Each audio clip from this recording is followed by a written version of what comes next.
Nice launch trajectory and countdown net. Pad is clear. 10, 9, 8. Launch auto sequence has started. 6, 5, 4, 3, 2, 1. Go for launch.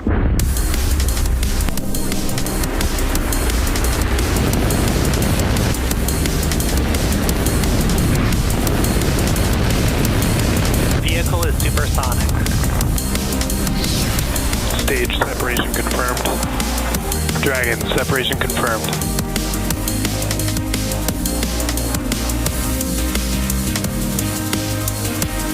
Stage 1 is transonic. Landing legs have deployed. And Falcon 9 has landed. You are looking at a live view of Falcon 9 and Dragon awaiting liftoff from Launch Complex 39A at NASA's Kennedy Space Center in Florida. In just over 18 minutes, Falcon 9 will lift off carrying Dragon and the CRS-31 mission to the International Space Station. Good evening, I'm Yome Zhou, a lead propulsion engineer here at SpaceX. Dragon will deliver about 3 tons of science, supplies, and equipment to the space station and will return with over 4,000 pounds in about a month. After an almost 13-hour flight, Dragon will autonomously dock to the space station on Tuesday, November 5th at approximately 10:15 a.m. Eastern Time. This mission will mark SpaceX's 105th flight of 2024 and Dragon's 5th trip to the station this year. Today's spacecraft will be the first Dragon supporting a cargo mission to fly for the 5th time, and coincidentally, the Falcon 9 booster supporting today's mission will also be making its 5th flight. Usability is key to everything we do here at SpaceX, and to date, we've reflown Dragon spacecraft on 27 missions and Falcon boosters on 333 missions combined. Dragon is the only U.S. vehicle flying today that can fly round-trip to and from the space station, carrying vital supplies and returning safely with critical cargo. The spacecraft flying today may also be the first Dragon to perform initial tests once docked with the station that demonstrate Dragon's reboost capability. These tests are designed to show Dragon's ability to control the station's attitude and altitude, with more on that in just a few minutes. Now, over at the pad, propellant loading began about 15 minutes ago and will complete at the T-minus 2-minute mark. Weather is looking great with only a 30% probability of violating launch weather constraints.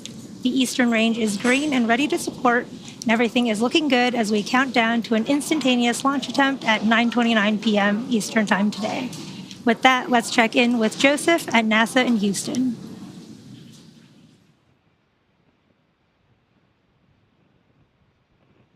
I'm coming to you live from the International Space Station Flight Control Room at NASA's Johnson Space Center in Houston, Texas, where our flight controllers, led by Flight Director Ron Spencer and his Gemini flight team, are monitoring the International Space Station, Dragon's ultimate destination after tonight's launch.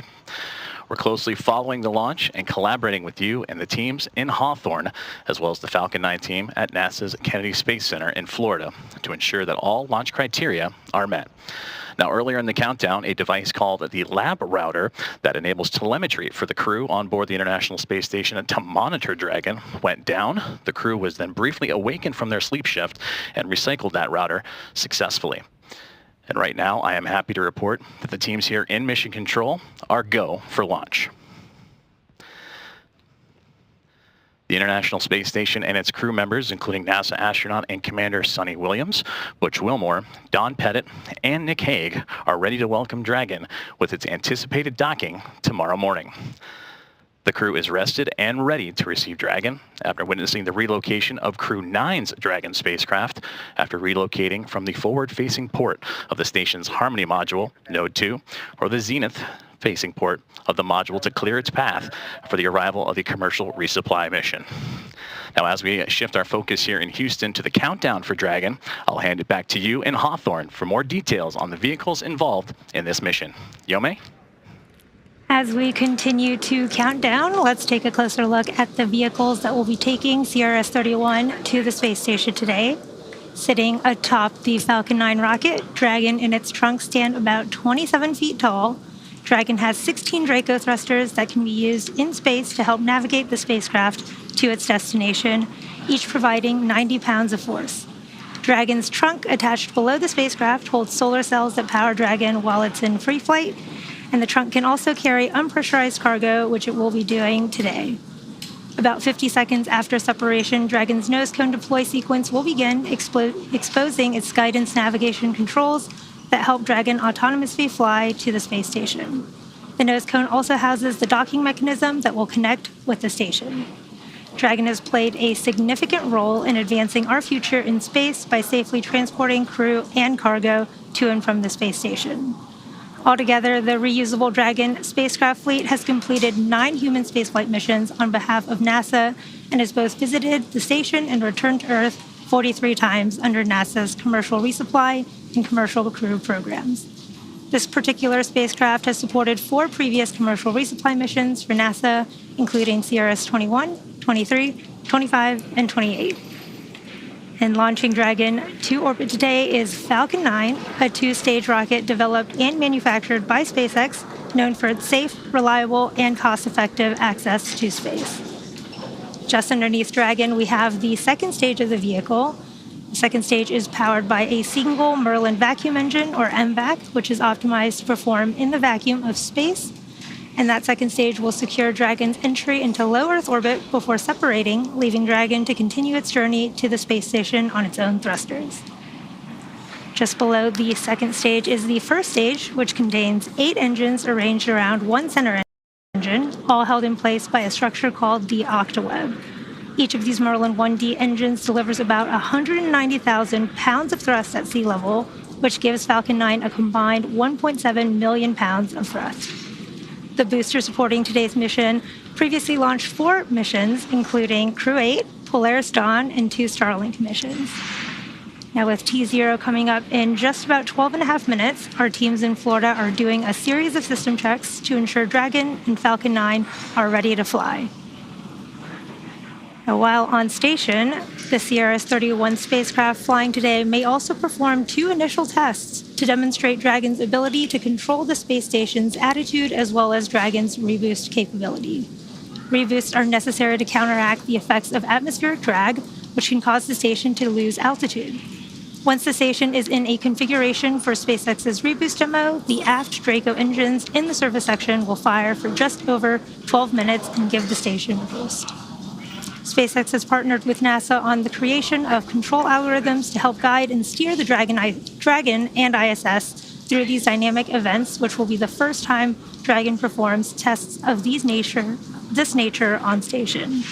SpaceX will leverage data collected during CRS-31 to inform important analyses, which will support future enhanced capabilities and programs like the U.S. Deorbit Vehicle, or USDV. NASA selected SpaceX to develop and deliver the USDV, which will be used to deorbit the space station in a controlled manner after the end of its operational life in 2030. The USDV will be based on today's Dragon, but will feature a redesigned, larger trunk section with more Draco thrusters to help lower the station's orbit. The vehicle will also need 6 times the usable propellant and 3 to 4 times the power generation and storage of today's Dragon spacecraft. Falcon 9 and Dragon have played a significant role in advancing our future in space by safely transporting both crew and cargo to and from the space station. There are currently 3 Dragon capsules used for cargo missions, which have collectively flown 10 CRS missions to date, and there are 4 capsules supporting human spaceflight that have docked to the station. Their names are Endeavour, Resilience, Endurance, and Freedom. Crew 9 arrived on board Dragon Freedom, which is currently docked to the station and is SpaceX's 15th human space mission since 2020, when Dragon became the first private spacecraft to take humans to the International Space Station. As Joseph mentioned, Crew 9 actually just completed a port relocation maneuver from the forward port to the zenith port over the weekend to make room for CRS-31 launch today. Now, as the countdown continues, let's check back with Joseph at JSC. Thank you very much, Yome. Teams here in Houston continue to monitor the countdown of NASA's SpaceX CRS-31 mission with everything on track for a successful launch. 2024 has been a year of important achievements for the International Space Station, showcasing what's possible through collaboration, as NASA's 31st Commercial Resupply mission with SpaceX marks the 12th launch to the orbiting laboratory this year. And it's clear that success in space is a collective effort, built on dedication and teamwork.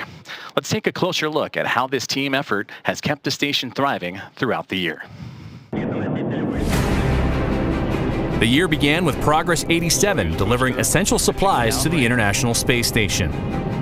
NASA's SpaceX 29th Commercial Resupply mission followed, bringing critical research and hardware, ensuring support for science aboard the orbiting laboratory. Axiom Mission 3 expanded the station's research capabilities, introducing new perspectives from around the world. In March, NASA's SpaceX Crew 8 launched from Florida, each crew's transition mirroring the importance of coordination and teamwork in maintaining station operations. As the year progressed, NASA's 30th resupply mission with SpaceX and the arrival of additional crew aboard Soyuz MS-25 sustained the flow of research, resources, and explorers. Progress 88 reinforced the station's supply chain, maintaining momentum for new scientific discoveries. As summer arrived, Boeing's Crew Flight Test marked a key milestone in human spaceflight. And Northrop Grumman's NG-21 mission delivered supplies critical to daily life and research. The arrival of Soyuz MS-26 added to the station's capability for long-duration human spaceflight. With the recent arrival of Crew 9, the station continues to be a hub of progress and global cooperation.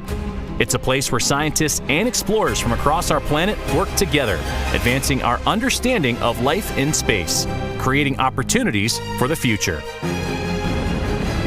Every mission this year, from cargo deliveries to crewed launches and hosting 25 residents, reminds us that space exploration is a shared endeavor. The commitment and adaptability of countless individuals, both on Earth and in orbit, keep the station thriving. As we look ahead, we remain focused on building a future where exploration continues to push boundaries for all humanity. As we reflect on the accomplishments of 2024, it's clear that every milestone aboard the International Space Station is made possible through the dedication and teamwork of countless individuals around the world. And that journey doesn't stop there. This mission is set to deliver over 3 tons of critical cargo, including scientific hardware and samples that will advance our understanding of the physical and biological phenomena. The microgravity environment of the space station provides a unique opportunity to conduct research that can drive new technologies for deep space exploration and improve life back here on Earth. Behind every experiment, there are scientists and engineers who have spent months, sometimes years, preparing for this moment. Let's take a look at some of the science heading to the station. NASA and its international partners are launching scientific investigations on SpaceX's 31st Commercial Resupply Services mission to the International Space Station. The Coronal Diagnostic Experiment, or CODEX, will examine solar wind and create a global comprehensive data set to help scientists validate theories for what heats solar wind, which is 1 million degrees hotter than the sun's surface. A live Antarctic moss will be studied to understand the effects of cosmic radiation and microgravity on plants. Results could help identify biological systems suitable for use in bioregenerative life support systems on future missions. Dozens of samples will be exposed to space to evaluate material stability and to help researchers better understand the impacts of spaceflight. Results could support better design for spacecraft and satellites.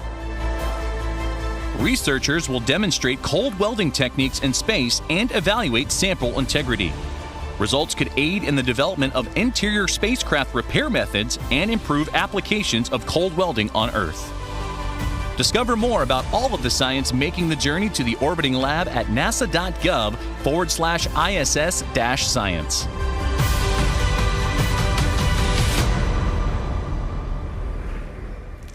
It is currently T-minus 5 minutes and 10 seconds, and everything continues to be go for launch. Coming up shortly, the transporter erector, also known as the strongback, or TE, will retract away from Falcon. The TE is the large truss structure you see there. Falcon 9 tanks are pressing for strongback retract. Next to the rocket, you just heard that call out that the tanks are pressing in preparation. Dragon is in configure for terminal count. For strong back retract, and Dragon is in configure for terminal count. Dragon is in terminal count and is on internal power.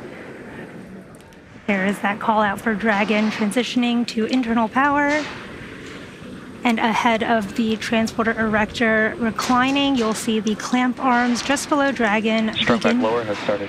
begin to open.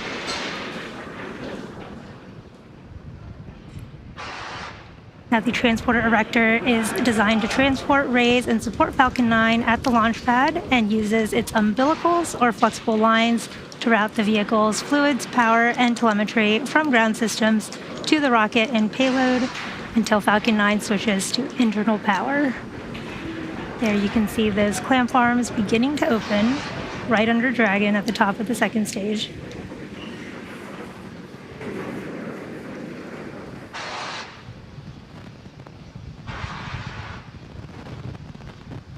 You should see that truss structure on the right. On countdown, LD pulling for MD for final status check. MD is go for launch.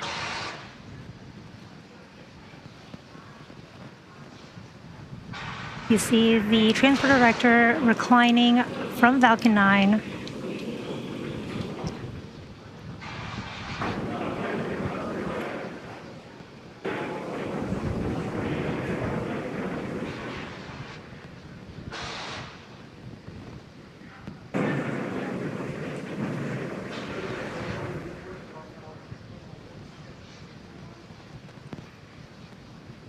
And there it is, fully reclined from Falcon 9. Range is also green and ready to support. If for some reason we are not able to launch tonight, we do have a backup opportunity tomorrow, Tuesday, November 5th at 8:06 a.m. Central Time, 9:06 a.m. Eastern. At this point in the countdown, both the first and second stages are nearly fully loaded with 1 million pounds of kerosene fuel and liquid oxygen. At T-minus 60 seconds, Falcon 9 will be in startup. This means that the rocket's autonomous internal flight computers have taken over the launch countdown. And just inside T-minus 2 seconds, we'll light the Merlin 1D engines for liftoff. The vehicle continues to be healthy, and the Falcon 9 team is tracking no issues. Currently, the weather is green, and the range is ready to support at T0 at 9:29 p.m. Eastern Time. Weather is looking good, and in these last few minutes, Falcon 9 is performing final health checks on the primary communications, avionics, and propulsion systems ahead of launch. Stage 2, LOX load complete.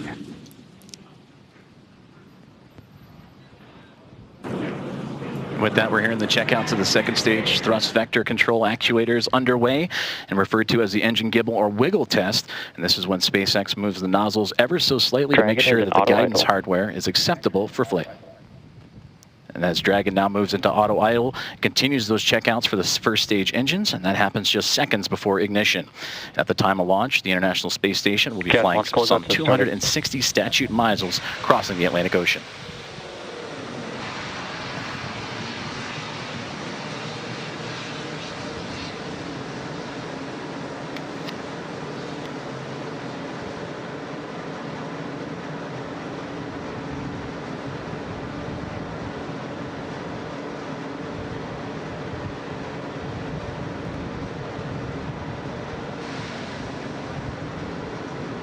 Falcon 9 is in startup. Dragon is in countdown.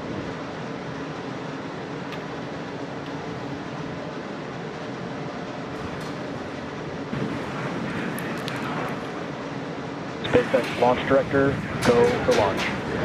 There is that final launch director go. All systems are go for launch of Falcon 9 and the CRS-31 mission.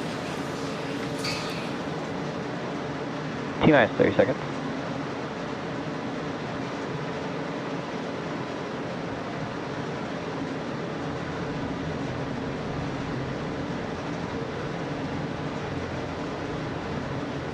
Fifteen seconds.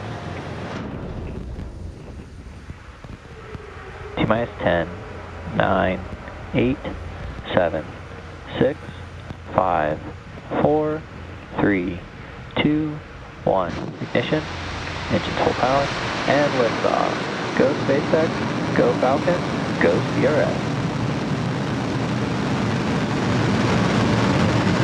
Vehicles pushing downrange. And we have liftoff. NASA's SpaceX 31st Commercial Resupply Mission is on its way to the International Space Station, carrying science, supplies, and the spirit of exploration.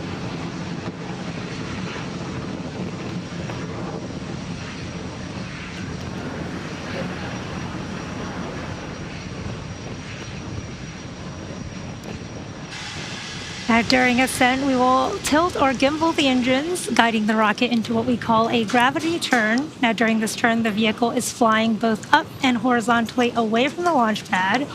The rocket Power telemetry nominal.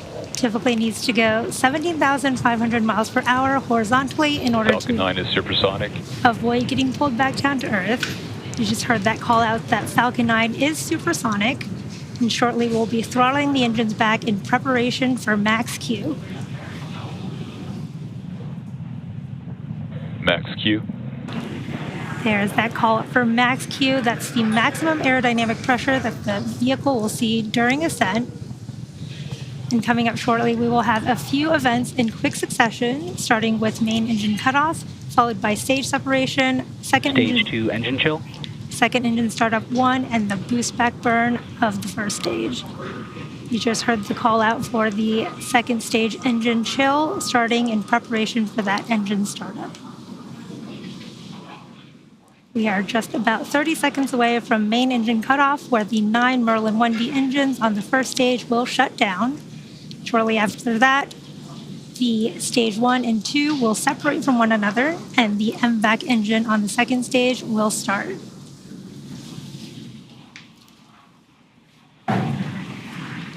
Second engine start 1 is when we ignite that single Merlin vacuum engine of the second stage.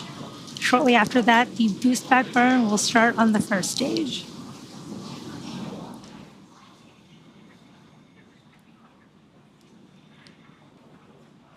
There's main engine cutoff. Main engine cutoff.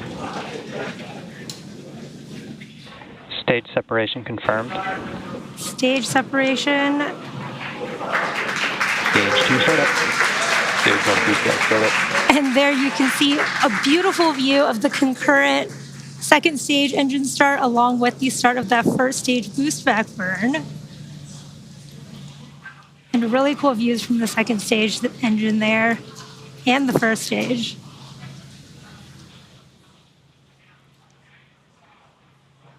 Now, if you're just joining us, the first stage on your left is in the middle of its boost back burn, which is the first of 3 burns designed to take the first stage back down to Earth to our landing zone 1. And the second stage is in its burn, carrying Dragon and the CRS-31 mission towards its intended orbit.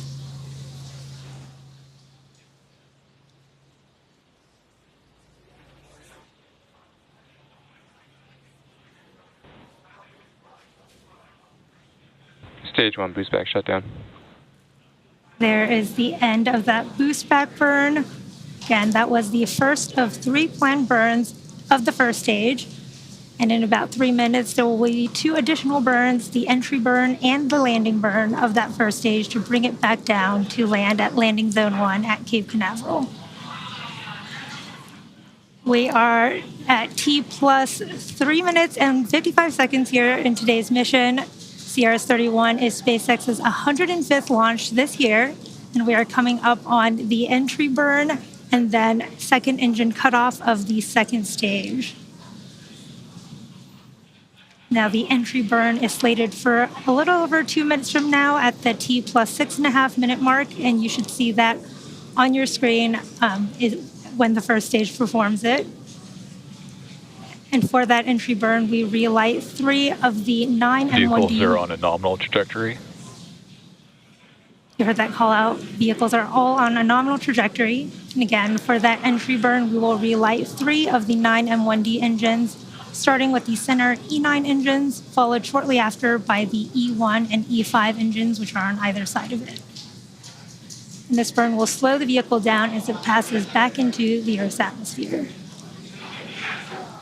And the reason we need to perform this entry burn is we need to slow down to reduce re-entry forces, which helps us to recover and reuse the first stage.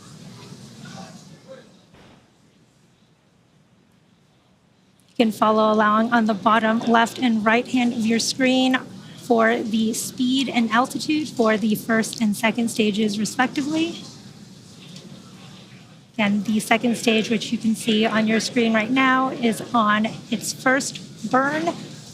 And this is what will be targeting the Dragon orbit, from whence, after Dragon's separation, Dragon will continue the rest of its journey to the International Space Station using its own onboard Draco thrusters.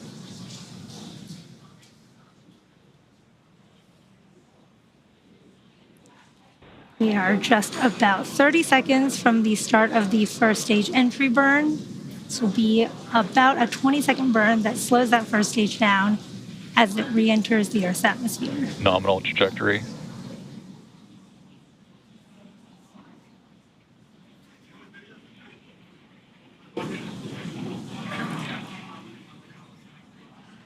We are also currently in the middle of the second stage burn. We have about 2 minutes left in this burn.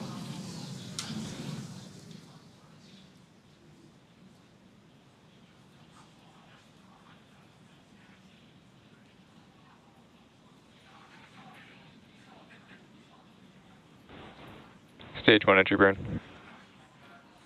There is the start of the stage 1 entry burn. And this is a 3-engine burn of the first stage, slowing the first stage down as it comes back home to Stage 1 Earth. entry burn shutdown. Stage 1 FTS is saved. And there is that call out for a good entry burn and the flight termination system being saved. Really cool views of the nighttime on the Cape Canaveral coast. The first stage that supporting today's mission will perform has performed this entry burn for the 5th time. And Falcon 9 is the world's first orbital class reusable rocket. And this is important because it allows us to reuse the most expensive parts of the rocket, which drives down the access to space. We should see that landing burn starting in just a few moments.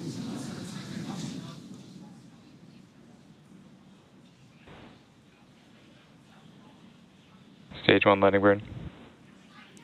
There is the start of the stage 1 landing burn.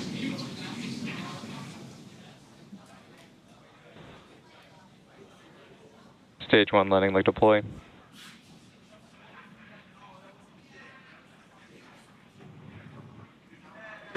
Stage 1 landing is confirmed.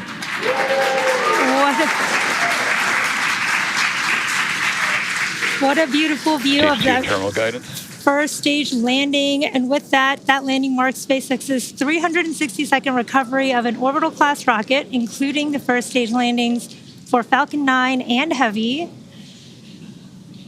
And we are coming up on second engine cutoff 1 here on the second stage in just a few moments.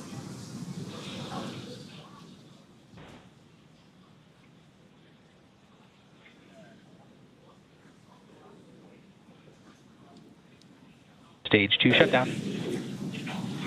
There is that call out for SECO 1. You can see that MVAC engine slowly cooling off.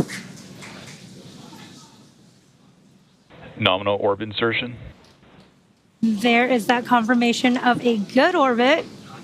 Looks like we are on track for Dragon separation in just a few minutes here at the T plus 9 minute and 25 Stage 2 FTS is saved. second mark.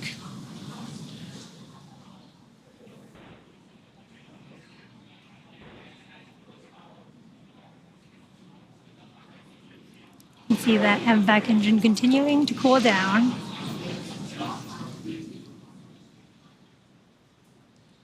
And we are waiting for Dragon separation here in just a few moments. Dragon separation confirmed. There is confirmation of Dragon separation. You could just see it floating away there.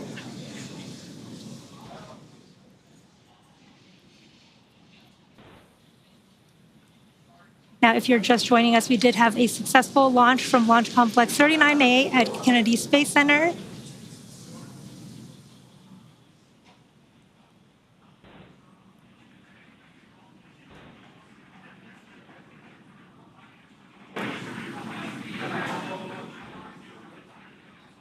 and everything has proceeded nominally so far. We had stage separation occurred at about 2.5 minutes into flight, and that was followed by a successful landing of Falcon 9's first stage on landing zone 1, and that marked the 5th landing for this particular booster.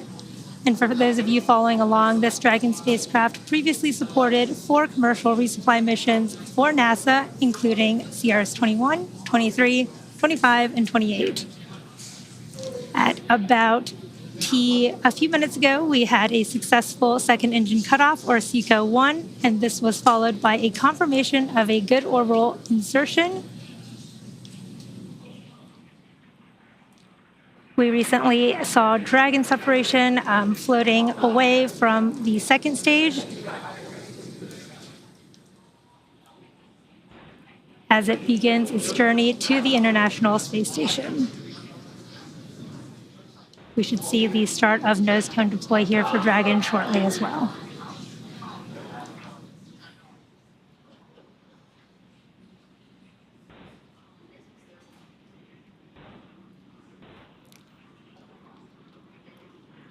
A very exciting sight to see. Dragon, you saw, was drifting away from Falcon 9's second stage, confirming spacecraft separation. Let's check in with Joseph as we prepare for nose cone deploy and preview what's in store for the rest of the flight. Thank you very much, Yome, and we're following along here from Mission Control in Houston, a wonderful launch of Dragon from the historic launch pad 39A at NASA's Kennedy Space Center in Florida, and it's great to see Dragon in orbit and starting its journey on the way to the International Space Station. We're continuing our coverage here in Mission Control Houston and awaiting for the nose cone to deploy, and that is currently about to begin here in just a few moments. The nose cone is at the very tip of the Dragon spacecraft, and once it's deployed, it will expose the 4 forward bulkhead Dracos. These Draco thrusters will execute a series of maneuvers necessary to raise Dragon's orbit and meet up with the International Space Station, and all that will begin in a little over half an hour from now. Now, for Dragon overall, it is carrying well over 3 tons of cargo that is heading to the International Space Station and the Expedition 71 crew, and that includes crew supplies, of course, science investigations, spacewalk equipment, vehicle hardware, and computer resources. And one thing that the Dragon is carrying also is a lot of food for the crew on board, and a common and fun question we get here at NASA is what kinds of delectables are inside Dragon and are on their way to the station for that crew who are anxiously awaiting them. And we did receive note that there is a fresh food kit that includes some fruits and vegetables, much like citrus and apples, some blueberries, sweet onions, and all that on its way inside Dragon right now. There are also 4 zipper crew kits, including crew preferences of coffee. With the holidays arriving, there's 1 bulk overwrap bag, or BOB, that features special occasion holiday items like lobster, crab, and quail. In addition to these items, there are also 110, that's right, 110 bulk overwrap bags containing standard food menu items, as well as some crew preference choices along the way. Now, as we take a look at the control rooms that are monitoring Dragon's progress and the International Space Station, there on your left, the International Space Station Flight Control Room, which is where we are here in Mission Control Houston. And then, of course, on the right, the teams in SpaceX monitoring Dragon's journey. And now this journey is going to continue on into the early morning hours and through the phasing burns that will be required to get Dragon to the space station by both teams, and then they will come together jointly just before docking to work and connect the cargo craft to the orbiting laboratory. And we're continuing to await the nose cone deploy of the Dragon craft as we continue to monitor everything here from Mission Control Houston. Now, we mentioned a series of burns required for the spacecraft once it reaches orbit, which it just did.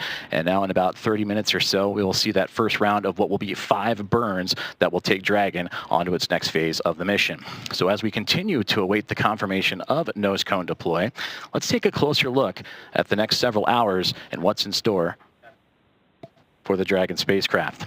Now, immediately after Dragon separated from the Falcon 9, it begins what we call the activation and rendezvous phase of the mission.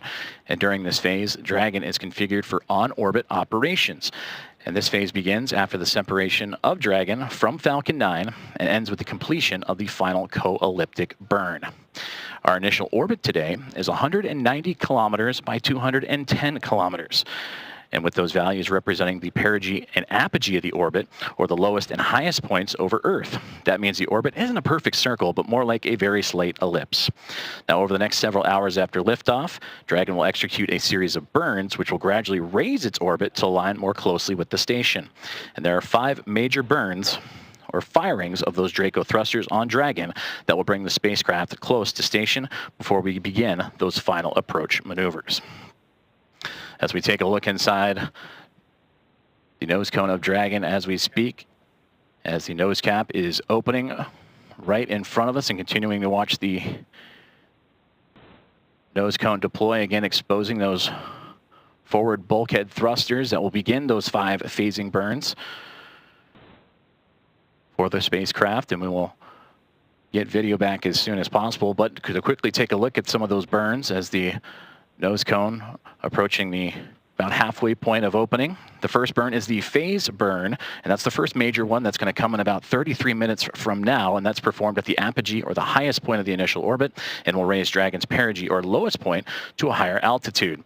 And then from there, we'll transfer over to the boost burn, which will happen in the early morning hours. The next burn, based on what our orbital data will show us, is that'll raise Dragon's orbit until its orbit reaches an altitude that is just 10 kilometers lower than the space station. And from there, we'll move into burn number 3, the close coelliptic burn. And that's followed soon by to place Dragon on an orbit roughly coelliptic with the International Space Station. And this means that the crew will be about 10 kilometers lower than the space station itself during the entire orbit around the Earth. And then we move into burn number 4, which will be the transfer burn. And this is called the transfer burn, where we will be raising Dragon's apogee, or again, the highest point of its orbit, to just 2.5 kilometers below the station. As we continue to monitor the nose cone deploy of Dragon as we speak, about 3/4 of the way there to transfer us into the burn breakdown of the 5th burn, the final coelliptic burn. And that is where we will round out everything with that final coelliptic burn to once again maintain a constant orbit beneath the station, this time just 2.5 kilometers below. And then from there, Dragon will get ready to line itself up, fine-tuning its way before docking in the early morning hours of tomorrow, and that'll start with the approach initiation and then make its way on to waypoint 0. As we continue coverage in a successful on-time launch of NASA's SpaceX 31st Commercial Resupply Services mission en route to the International Space Station.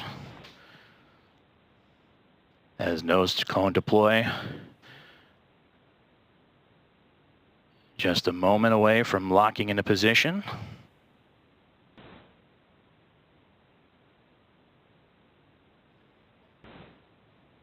And we just received confirmation that the nose cone has indeed been deployed, exposing those Draco thrusters that will help the spacecraft climb its way and begin its journey en route to the International Space Station.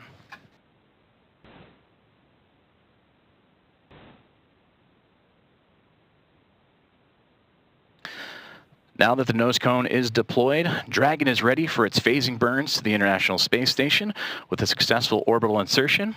And I'm now joined by Bill Spetch, Operations Integration Manager of the International Space Station. Bill, thank you very much for joining us. Great to be here. We've discussed the crucial role of collaboration, teamwork, and dedication in making missions like this possible and ensuring a continuous flow of science, technology, and resources. How have you witnessed this in your team's preparation for this mission and in recent missions? Well, you know, operating a world-class orbiting laboratory requires extensive collaboration across all aspects of the ISS program. We have adapted to numerous items that were not as we originally planned, and we have the best team in the world, and really around the world, working solutions to every potential problem that could arise. Most recently, the outstanding international collaboration around the very busy traffic schedule to ISS, and adjusting to that ever-changing launch and landing schedule while we prepared for the future by adding new capabilities to the ISS. It certainly has been a busy time for the space station. It feels like it's been like that for quite some time now. And with this cargo mission, add that to the traffic dossier for this mission. Well, in addition to the cargo being delivered aboard it, another important aspect of this mission is showcasing the spacecraft's reboost capabilities. We touched upon it earlier in the broadcast of this importance and what it means to the International Space Station. But can you explain the significance of this ability and its importance for the space station? Yeah, the ISS requires periodic boosts to maintain its orbit around the Earth. And normally these are completed by Progress, the Zvezda service module, or even Cygnus. It is important to us to continue to add capability to the ISS, and performing reboost with Dragon is an awesome addition to that capability. Plus, this allows the team to gather data that helps inform the design and operation eventually of the UST orbit vehicle. In your time and in your career with the International Space Station, you focused on maintaining its health and its integrity. How do missions like this one help achieve those goals while also advancing the station's capabilities, like you just touched upon with some of the traffic coming to and fro, also the scientific research and the technological developments? You know, ISS depends on a steady flow of supplies to safely maintain and continue on with its mission. This mission delivers examples of all those needs for the vehicle. Dragon will deliver food, spares, and of course the very important science that we conduct on board. Dragon also returns items to the ground. This allows us to refurbish hardware instead of building new copies, investigate designs and improve reliability for future spaceflight endeavors, and allows the scientific sample return to Earth that furthers research. Well, we look forward to seeing all that this mission has to have in store, especially those reboost capabilities for this Dragon spacecraft. Bill Spetch, Operations Integration Manager of the International Space Station. Sir, thank you very much for your time. Thank you. Dragon now begins its journey towards the International Space Station, using phasing burns to gradually close in the distance. This process will take about a day and a half, with approach and docking expected actually early tomorrow morning at 9:15 a.m. Central Time, 10:15 a.m. Eastern. Tune in to NASA Plus for live coverage of the final approach and docking starting at 7:45 a.m. Central Time, 8:45 a.m. Eastern, with docking expected around 9:15 a.m. Central, 10:15 a.m. Eastern. With a couple of hours after docking and settling in, the Expedition 72 crew will perform a series of leak checks, and the crew will begin to then unload the Dragon spacecraft. For the latest updates, be sure to visit nasa.gov. We will see you tomorrow for docking, and until then, let's check in one more time with Yome and our team in Hawthorne. This is Mission Control Houston. Thanks, Joseph. The Dragon supporting CRS-31 will return to Earth in about 1 month. SpaceX is honored to be a part of NASA's Commercial Resupply Services initiative to deliver critical cargo to the space station, and we thank NASA for entrusting us with today's mission. This mission marks our 105th of the year and our 400th successful liftoff of Falcon. Thank you to the entire SpaceX team and to all of our customers for helping to make this incredible journey possible. And congratulations to the SpaceX and NASA teams for tonight's successful launch. Make sure to follow at SpaceX on X and check out spacex.com/launches for up-to-date missions and schedules. Thanks as always for tuning in, and have a good night.